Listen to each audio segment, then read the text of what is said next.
Nos abocamos ahora a la unidad número 3, en donde veremos la clasificación de la ortodoncia.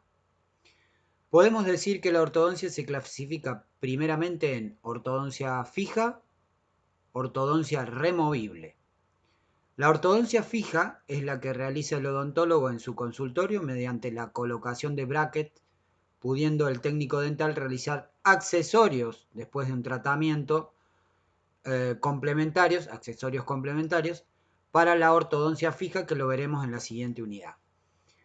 Y es decir, el odontólogo, tras hacer un tratamiento con bracket, nosotros podemos hacer una continuidad de ese tratamiento a través de estos accesorios complementarios. Y la ortodoncia removible es la que realiza el técnico dental en el laboratorio, siempre respetando la orden y el diseño que nos ha enviado el odontólogo o el profesional odontólogo. A su vez, la ortodoncia removible tiene una clasificación, la cual veremos a continuación. Se clasifican en unimaxilares y bimaxilares. Las unimaxilares pueden ser pasivas, activas o mixtas. Dentro de las pasivas encontramos aquellas que son plano de altura, que puede ser en un plano anterior o en un plano posterior. Dentro de las plano anterior encontramos las que son meseta y plano inclinado, y dentro de las que son plano posterior, de igual manera encontramos las que son meseta y de plano inclinado. Dentro de las pasivas también encontramos las placas unimaxilares para control de malos hábitos, las cuales tenemos dos, rejilla o parrilla, y la de rodillo o ruedita. Y dentro de las pasivas también encontramos las mantenedores de espacio y las de contención. Eso es dentro de las unimaxilares pasivas. Si nos referimos a las unimaxilares activas, hay dos tipos, una simple y otra hendida. Dentro de la simple encontramos aquellas placas acrílicas que tienen retenedores, resortes, base acrílica y arco vestibular. Y dentro de las hendidas contienen todo lo mencionado anteriormente, pero se le agrega un componente más, que es el tornillo de expansión, que genera movimientos mandibulares. A su vez, dentro de las unimaxilares y como última clasificación, encontramos las mixtas, en donde se combinan tanto las activas como las pasivas. Otro tipo de ortodoncia removible son las bimaxilares. En ella encontramos las activadoras, las placas bimaxilares activadoras, en donde tenemos los Andersen, los Bimbler, los reguladores, los estimuladores y los monoblock. Ahora vamos a mencionar las partes constituyentes o constitutivas de una placa de ortodoncia. Las placas de ortodoncia siempre tienen como componente principal un arco vestibular, una base acrílica. El arco vestibular está confeccionado con alambre, preferentemente siempre de 0,9. Una base acrílica, que es la que va a ocupar todo el paladar, en este caso. Un tornillo de expansión y los retenedores. Digamos, este es un componente de una placa de ortodoncia. En este caso, en función de lo que vimos en la clasificación, sería un tipo de unimaxilar activo de la clasificación hendidas, porque además de tener retenedores, como ustedes ven, tiene un tornillo en el rafe medio que va a generar los movimientos mandibulares. Plano de altura, otro tipo de clasificación, tiene acrílico todo sobre las caras oclusales de los elementos, también es un tornillo, también tiene un tornillo. Resorte, lo que veíamos del cantilever en clase, aquí se observa bien un cantilever para hacer ese movimiento de este elemento dentario. Función de cada componente. Bien, ahora vamos a describir para qué sirve cada parte. La base acrílica tiene como objetivo que todo lo que nosotros agreguemos a esa placa queden unidos entre sí y queden conjuntamente en un solo lugar, o más bien que todo lo contenga la placa de acrílico. Por eso dice, sirve como base a todos los aditamentos agregados en el aparato, sirve como anclaje y forma una parte activa del aparato de acuerdo al diseño. Tiene una función pasiva, contiene en ellos todos los componentes que puede tener una placa, también como anclaje y retención, y tiene una función activa, de acuerdo con el diseño. Se presentan plano de altura, tornillos de expansión, resortes para mover los elementos, etcétera, etcétera, etcétera. ¿Cuáles son las características? Debe contactar con las caras palatinas de todos los elementos, salvo por algún motivo que lo pida el profesional odontólogo. Se extiende siempre hasta distal del último molar, siempre y cuando esté erupcionado.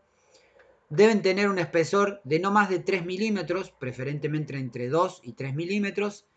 Y el límite posterior, es decir, hablamos de la línea de post-damming, de las placas superiores deben tener una escotadura sobre la línea media para evitar el reflejo nauseabundo, lo veíamos anteriormente en la unidad número 2. La cara interna de la placa debe ser suave y estar adaptada perfectamente a las arrugas palatinas o al paladar propiamente dicho. Aquí tenemos una imagen donde está la placa sin terminar.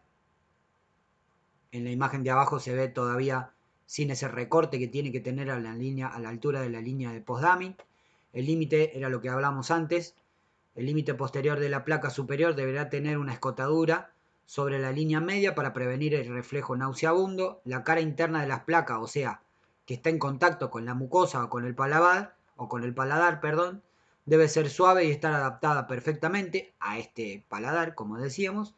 Y la terminación de los cuellos debe ser siempre en bisel, al igual que la zona posterior. Es decir, en la terminación de los cuellos, a nivel festoneado, siempre tiene que ser en bisel. Bien, ahora vamos a ver o vamos a hablar un poco de los retenedores y en qué se clasifican estos retenedores.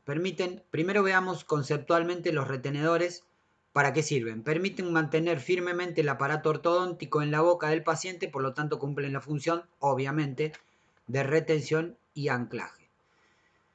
Son complejos y se clasifican de acuerdo a varios anunciados o varios ítems.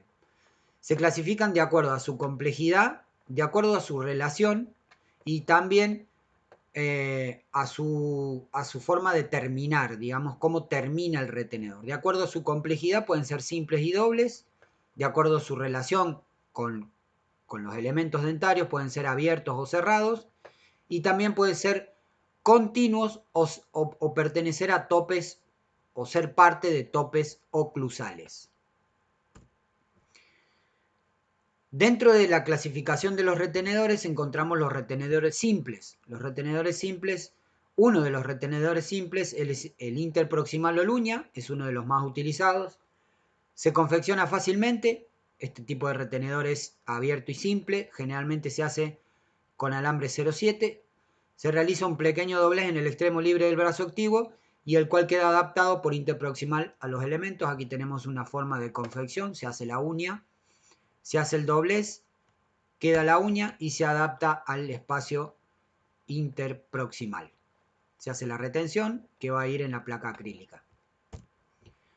El punta flecha o triangular, es el que vimos en clase, es una flecha única cruzada que siempre se posiciona horizontalmente por interproximal, cumple un buen anclaje en los elementos retentivos y con diastemas, son beneficiosos y sobre todo porque son fáciles de fabricar y ajustan perfectamente y se activan con mucha facilidad. Es abierto y simple y generalmente se hacen con alambre 0,7. Confección, se saca se posiciona dónde va a ir el retenedor, se hacen los dobleces, son 1, 2, 3, 4 dobleces, formamos el triángulo, se posiciona en interproximal. Se hacen los dobleces pertinentes para que pase por tronera. Y finalmente se termina con la retención que va a ir en la placa acrílica. Como se observa, es forma triangular y tiene contacto interproximal horizontalmente entre los dos dientes y a posterior pasa hacia el paladar en forma horizontal también, dando lugar a lo que se llama comúnmente como tronera. Simple y circunferencial, este es uno de los más comunes, se adapta debajo de la zona retentiva del elemento. Se utilizan en los últimos molares o en los caninos sin pilar posterior. Es un tipo de retenedor abierto y simple y se realiza con alambre 0,7. De esta manera se realiza la uña, se posiciona y se hace el doblez marcando la curvatura, que es exactamente igual a la curvatura que tiene el elemento dentario. Se pasa por tronera. En los elementos posteriores últimos siempre va por distal el brazo o puede ir por tronera. El retenedor punta o bola es de muy fácil adaptación, tiene una bola metálica en uno de sus extremos y se compra en el comercio dental, es decir, directamente se compra un tramo de alambre que tiene una bola, digamos una bolita en su extremo. Es de muy alto costo y es abierto y simple. Los retenedores dobles, encontramos el Adam, es uno de los más utilizados. Se adapta a los elementos posteriores, generalmente primeros molares. ¿Cómo se realiza un Adam? Está formado por un puente que no toca la cara vestibular del elemento. Hay dos anzas que apoyan por proximal y la retención que pasa por tronera. Las anzas en el tramo oclusal forman un ángulo de 45 grados. Es cerrado y doble dentro de la característica que tiene este retenedor. Ahí vemos una imagen de un retenedor Adams. Pasos para la confección. Se toma la cara media del elemento, se hacen dos dobleces redondeados, se hacen dos anzas que dan hacia mesial y distal del elemento y después se cruza por tronera para terminar pasando, como dijimos, por tronera y terminar con la retención a la altura de la placa acrílica. El flecha Schwartz. Para lograr una retención óptima, la flecha debe estar adaptada a la morfología del elemento dentario. La punta de la flecha se dobla horizontalmente y se coloca dentro del espacio interdental. Este tipo de retenedor flecha tiene ventajas y desventajas. La ventaja es que es muy buena retención para la placa en sí, y la desventaja está dada con lo laborioso que resulta su confección y que al poseer tantos dobleces es muy fácil de que se fracture. Es un tipo de retenedor cerrado y doble. Ahí tenemos un flecha Schwartz. Es casi como la forma de un triangular con dos anzas que pasan por tronera. Pasos para la confección. Se marca interproximalmente entre los dos elementos a la cual va a entrar la retención. Se hace un doblez en 90 grados. Con ese extremo se hace otro doblez en 90 grados. Se hace un doblez en otros 90 grados. Se forma la flecha que entra interproximalmente y después por tronera se pasa hacia atrás por paladar para dirigirse al paladar. Tenemos un flecha Schwartz recién confeccionado. El medio Adam en situación desfavorable por distal del último molar, siempre es por distal. Un medio Adam se puede hacer, se confecciona en el último molar por distal para que pase por tronera. Se puede modificar el gancho Adam fabricando un solo anza mesial. Se utilizan elementos posteriores cuando existe una brecha libre. Es un tipo de retenedor cerrado. Ahí tenemos en un extremo, en el contacto interproximal tiene lanza y desde el otro extremo pasa por tronera. Retenedores continuos. Los retenedores continuos, encontramos el continuo ojalicio, su retención está dada por el anclaje de más de un elemento. Los ojales deben colocarse idealmente por debajo de la mayor circunferencia del diente. Es un tipo de retenedor continuo y cerrado. Todo con loops, más de dos elementos. Por eso tiene la característica, estos loops hacen la característica de continuo. Es un mismo alambre que pasa en continuidad con los tres elementos. El retenedor flecha continua abarca desde mesial del primero o segundo premolar hasta distal del último molar siempre que esté erupcionado. Se los puede confeccionar con o sin retorno, utilizados como una buena retención sobre elementos que no son expulsivos, y como lo de flecha Schwarz tienen ventajas y desventajas. La ventaja es la buena retención y la desventaja su compleja construcción, y es muy fácilmente, como el flecha Schwarz, muy fácilmente de que se fracture. Es un tipo de retenedor cerrado, doble y también continuo, como el que veíamos anteriormente. Ahí tenemos un tipo de retenedor ojalillo. Difícil confección, complejo. Bien, topes oclusales, como veíamos en la clasificación, evita que la placa lesione la mucosa. El apoyo se coloca en el surco transversal del molar y no debe interferir, obviamente, en la oclusión. Sobrepasa el elemento y termina por palatino con la retención. Una placa terminada inferior con un tornillo en el medio, 2 uñas y un retenedor Adam en cada molar. Bien, otro tipo de componente de la placa acrílica es los resortes. En los aparatos activos son los elementos auxiliares que aportan la mayor parte del trabajo, ya que son encargados de realizar movimientos dentarios. Lo decíamos anteriormente y al principio. Los resortes generan movimientos dentarios. Los tornillos de expansión generan movimientos mandibulares. Uno forman parte de las placas pasivas, hendidas, y otros forman parte de las placas activas. Debemos tener en cuenta que a mayor diámetro del alambre o corto el brazo de la placa de la palanca de flexión, lo que va a hacer las veces de el movimiento del resorte, es más rígido, y a menor diámetro, más largo, es más elástico. Es decir, cuando el alambre es corto, el brazo de la placa o de flexión es más rígido, y cuando es menos corto el diámetro o es más largo, es más elástico.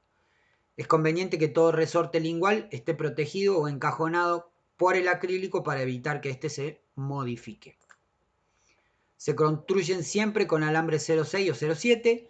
Es conveniente usar resortes largos para incrementar la flexibilidad del diseño, aunque por razones de espacio a veces no se puede. Para compensar se debe agregar algún tipo de loops con el fin de aumentar la cantidad de alambre y que sea más resistente y que tenga más la función activa. Los resortes se clasifican en simple, dobles, helicoidales o manivela y complejos. Dentro de los simples tenemos el resorte simple, el resorte remo, el resorte Bimbler, el resorte paleta. Dentro de los dobles encontramos los resortes doble o doble colchón, el resorte en Z. Dentro de los helicoidales o manivela encontramos el cantilever doble y resorte manivela. Y dentro de los complejos encontramos el resorte para cierre de diastema, el resorte para expansión y el resorte para retracción de caninos. Los resortes simples, lo que veíamos, lo que se ve en la imagen, una única ansa que generalmente ocupa la cara palatina, en este caso de un central, como se ve en la imagen. El brazo activo se apoya sobre la cara palatina y la parte pasiva se pinza para que no toque el elemento ni la mucosa y así quede inclinado en el acrílico. ¿Cuál es su función? Movimiento dental, obviamente hacia vestibular, generalmente en el sector anterior, y con algún elemento que pueda tener una giroversión. El resorte remo, parte pasiva, queda incluida en el acrílico, parte activa queda fuera del acrílico. Un punto de apoyo más plano que el del resorte simple, el que veíamos anteriormente. Debe contactar la superficie palatina lo más extenso y exacto posible. ¿Cuál es su función? Tiene la función parecida al que veíamos anteriormente, al resorte simple. Su función la misma que el simple, pero al ser cerrado, porque es un tipo de retenedor, es un tipo de resorte cerrado, también se lo utiliza como tope oclusal. El resorte Bimbler, en la parte pasiva queda incluida lo mismo que veníamos diciendo hasta recién en el acrílico. Su ubicación es en el tercio medio del elemento, generalmente ocupa las dos caras palatinas de los dos centrales, ¿sí? Es para ocupar Es un resorte relativamente grande o largo que ocupa las dos caras palatinas de los elementos centrales, en este caso incisivos. La función vestibulariza todo un bloque de dos elementos, aunque también se lo utiliza como tope oclusal. El resorte paleta tiene como una especie de laberinto en donde ocupa desde toda la extensión de los anteroinferiores. Vestibulariza los elementos anteriores, superiores e inferiores. También puede ser utilizado como contención de elementos anteroinferiores en una placa bimaxilar Bimbler y se confeccionan con alambre 07. Los resortes dobles, resorte doble o de colchón, tienen un brazo activo que apoya por palatino, dos anzas que tienen un recorrido primero de ida y después de vuelta. Se encajona antes de confeccionarse el acrílico para que esta parte activa quede liberada de acrílico y pueda ejercer correctamente su función. Hablando de función, se asemeja al simple, pero con un anza más, por lo tanto no solo carga más alambre, sino que le otorga una tensión de rebote al ser activado. Esto implica, o esto permite, el movimiento frontal del elemento a nivel del cingulum.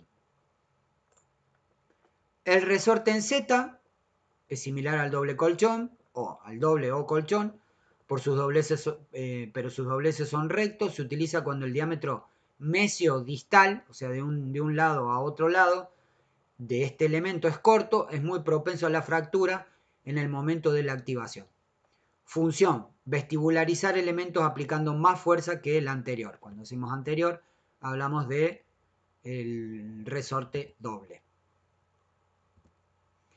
Dentro de los resortes helicoidales dijimos que teníamos el cantilever, en donde hay dos loops helicoidales que generan la fuerza para que vestibularice este elemento. Se hace un encajonado correctamente, como veníamos diciendo. Función, se utiliza para movimientos hacia vestibular o mesio-distal de uno o más elementos. Este tipo de resorte helicoidal también sirve para no solo la vestibularización, sino que en ciertos momentos también sirve para una giroversión, corregir una giroversión del elemento dentario. El resorte cantilever doble, dos brazos activos que se cruzan en la línea media, dos loops. La función se utiliza para mover los cuatro incisivos hacia vestibular, todo un sector anterior.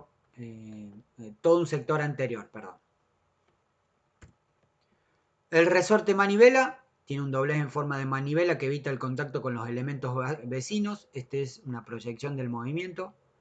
Tiene un loops o un hélix. Función, mover hacia vestibular todo, particularmente un elemento dentario. Dentro de los resortes complejos son una combinación de los que vimos anteriormente con loops o hélix, simples o dobles, y pueden presentarse resorte para cierre de diastemas, donde tenemos un elemento separado por un espacio, dos elementos separados por un espacio. Consta de dos cantilevers simples ubicados en sentido opuesto. Se debe acompañar con un arco vestibular y ser muy cuidadoso en el encajonado de la cera. Aquí tienen una especie de resorte para cierre de diastemas con un tornillo de expansión. Resortes para expansión, también llamados generadores de espacio. Son dos tipos de resortes que generan un espacio para ampliar ese espacio en una zona de déntula. Consta de dos cantilever loop y la parte pasiva o de retención. Función, se utilizan mucho en el momento del recambio de la dentición para desplazar elementos en sentido mesio-distal, o sea, contrarios para generar un espacio, y luego como mantenedor de espacio hasta que erupcione el elemento natural que va a ser definitivo. Se puede utilizar con una dentición mixta, es decir, donde tenemos elementos temporarios y elementos permanentes. Resorte para retracción de caninos. El resorte abraza el diente desde vestibular. El tramo oclusal deberá estar adaptado lo más cercano posible al premolar y no sobresalir mucho, porque esto va por vestibular. Y la parte elástica del resorte se dobla en forma de U, después hacia el tramo oclusal, evitando la mesialización de los dientes posteriores. Función, retruir caninos, o sea, retrasar caninos, o sea, retraer caninos que ya están muy vestibularizados. Los resortes bisagra generalmente se utilizan como aditamento o complemento de una placa unimaxilar que tiene un tornillo en donde va a generar un movimiento mandibular. Necesito una bisagra para que se sostengan las dos mitades de esta placa, porque esta placa va a estar cortada al medio entre un tornillo. Entonces, para que no se separen las dos mitades, necesitamos de una bisagra que se hace con alambre. Por eso se llama resorte bisagra. Resorte bisagra ubicado siempre posteriormente, funciones utilizadas en placas con expansión en abanico. Luego tenemos el arco vestibular, puede cumplir dos funciones, una de la de mantener la base en su sitio y contener los elementos dentarios, y la otra de servir como elemento activo para el desplazamiento de los elementos hacia palatino. Generalmente se utiliza alambre 0,9 milímetros, aunque dependiendo del caso también puede realizarse con alambre 0,8 milímetros. Un ejemplo de arco vestibular: dos anzas, un arco vestibular que pasa todo por el sector anterior, y a la altura del canino de los caninos se generan las dos anzas que van a pasar por tronera entre el canino y premolar y van a terminar en la porción palatina. Dentro del arco vestibular encontramos el arco simple o de Hawley, es el arco más sencillo, por lo tanto el más empleado, es el que más se utiliza. Es un arco que recorre de manera paralela los bordes cortantes a la altura del tercio medio de las centrales y laterales.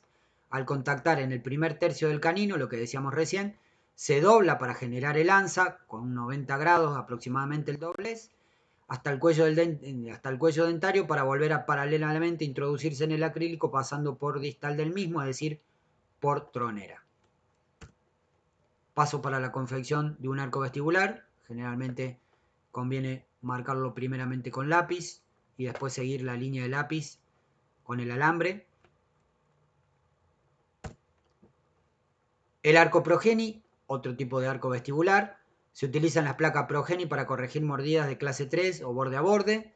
Se realiza en la base superior y actúa sobre los incisivos inferiores, aquellos que estén lingualizados. Una variación del arco intermaxilar es un arco vestibular con una hélice adicional en las anzas para incrementar la elasticidad del arco.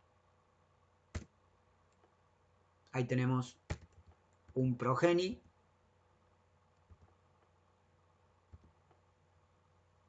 Ahí se realiza lo que decíamos, una hélix adicional. Aquí está la hélix adicional.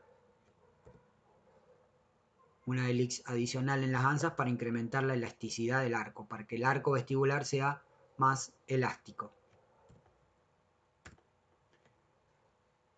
Bien, dentro de los pasos de la confección de esta placa acrílica, debemos, como dijimos, hacer un tratamiento para el modelo. Se debe eliminar las imperfecciones al modelo de yeso, digo, ¿no? Se debe eliminar las imperfecciones que puedan llegar a tener el modelo de yeso con una espátula, bisturí o cuchillo para yeso. Se debe marcar bien los cuellos y aliviar los ángulos muertos con cera rosa. Fijar todos los componentes del aparato con cera rosa. Se realiza el encajonado de los resortes. Las retenciones a 1 milímetro del modelo para lograr una correcta inclusión. Se hidrata el modelo con agua y luego, después de secarlo, se coloca el separador rosa para el acrílico y se carga el acrílico.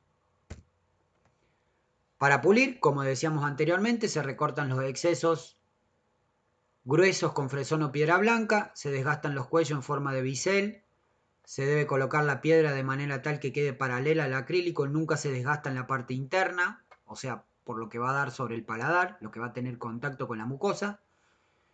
Luego de haber adaptado bien los cuellos y dado el espesor, se pasa mucha cantidad de lija con agua en toda la superficie y se pule con piedra pómez y cono de fieltro. La piedra pómez se pasa con el cepillo o la rueda de tela en algunos casos, como estén acostumbrados, y por último se pasa la rueda de tela con el alto brillo y la rueda de gamuza. Hasta ahí entonces lo que es la unidad número 3, en lo que hablamos de la descripción de retenedores, resortes y formas de confeccionar y los pasos para confeccionar una placa acrílica.